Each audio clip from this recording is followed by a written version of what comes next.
Hey, it's me and Molly back again to teach you another project today. We have a super fun little project to create tiny little yarn monsters. Only 3 supplies. You have them all at home probably already. First, you need scissors. Yep, and the scissors that you want to use, you want to get like kind of adult scissors. So if you're doing this with kids, you probably want to help them out quite a bit. But kids' scissors are going to be tough for this because we've got to cut through the yarn in the project.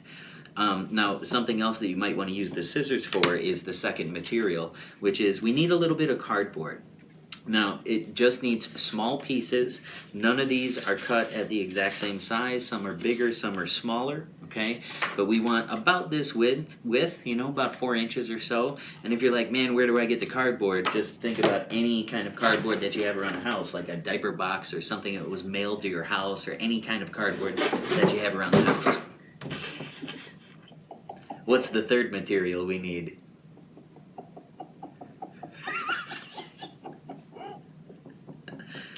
Yarn. Yeah, that's it. We just need yarn.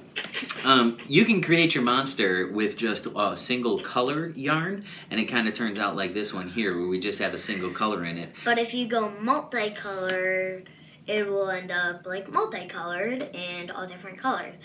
You could use any kind of yarn you have in your house. Doesn't matter if it's fancy. Just use any kind of yarn. Whatever you have around the house, right? Yeah. Anything you have around the house so that you don't have to go out to do anything or get anything else. So back at you. We need scissors, we need small pieces of cardboard, and then we need yarn.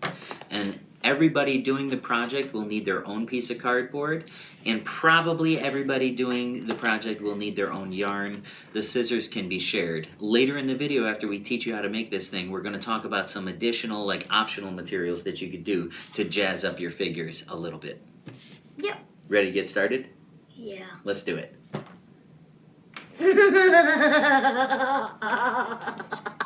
First thing you want to do to start your puffball, you want to find the start of your yarn, and you want to place it there and just keep wrapping and wrapping and wrapping around. Wrapping and wrapping and wrapping and wrapping and wrapping and wrapping around, and you want to go at least 100 times or more.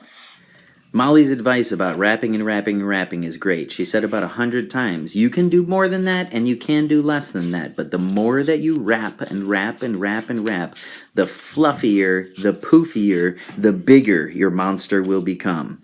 So wrap and wrap and wrap and wrap and wrap. But at least 100 times is recommended.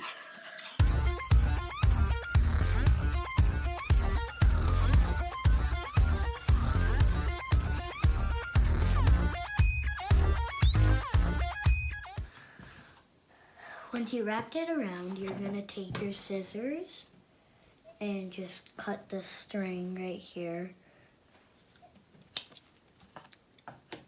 And then you carefully, so you would hold on to that. So you'd hold on to that, and then you'd carefully bend that. And then you take it off of there, and you could let go of the last string, the string that you cut, and you take it off of there.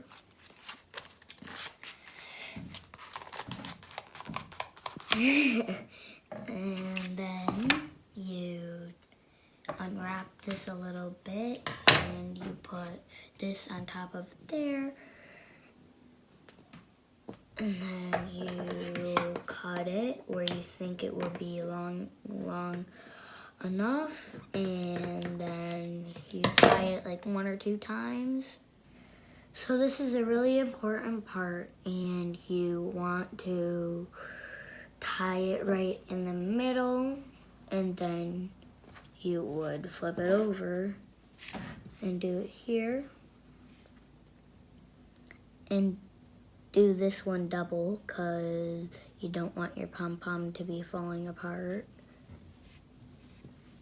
1, and you tie them really tight. 1, that's 1. And then you go 2. You see how much extra I have? You don't want to have that on there. So I'm just gonna chop it off. If you have these extra strings, don't worry, because they're gonna blend in with the rest of your strings. And see, the strings blend in perfectly. So after you took it off the cardboard and tied it really tightly, you wanna get your scissors out, and so you wanna go about the halfway point, and you would just go straight through for the halfway point and just start chopping all the way through until you got all the strings. So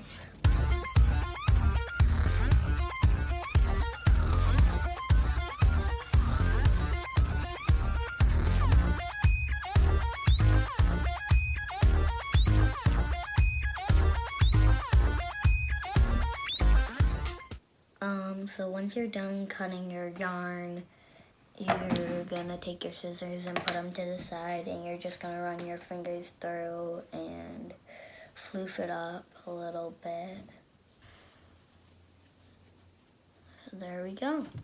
After you made your yarn ball, you could always go up a next step, and if you want to make it look more like a monster, you could, you would take some googly eyes, and if you don't have googly eyes, you could take some colored paper. And to put on the googly eyes or the colored paper eyes, you would need glue. Then, if you want to make it like a halo, a belt, some ears, you would maybe take some pipe cleaners or some wires. So now it's the really fun part, right? Now we get to like turn it into a monster. All right, so anytime that you're using glue, you don't want to like glue in here. We'll take just a small dot of glue, and we're going to put it onto our googly eye. Okay? And then you're going to place it. And then you're going to place it where you want it to be. So move the hair around, figure out where you want it to be, and then we're going to place it in there, and you want to hold it for about 10 seconds or so. 10 or 20 seconds. Just hold it in place before you move on to the next one. You go ahead and start one of your eyes. I'm going to hold mine in place. I have 3 eyes. You can also use any kind of glue for this too. You could grab a hot glue gun if you have it, or like wood sealant, and any kind of glue will work for this. But again, the Elmer's glue is going to need to be set for a little bit of time in there so that it doesn't move out. That way it can dry in place. See, like I counted to 20 just now. Just a little dot of glue. Bit. Like sort of like you could barely see it. And then pinch your fingers really good. Thumb on top and then a finger down below so that you can hold it in there. 1, 2, 3, 4, 5, 6, 7, 8, 9, 10, 11, 12, 13, 14, 15, 16, 17, 18, 19, 20, 21, 22, 23. And there's my monster with some googly eyes in it. 26, 27, 28, 29, 30. All right, everybody, that's it, man. That's all you need to know. Now we can get out and just keep making them, right? Did you have fun? Yeah. Okay. And don't forget to join us next time, because this isn't the last time that we're going to be doing this. So we're going to do some more fun projects together, right? Yeah. All right, everybody, thanks. See you next time. Bye.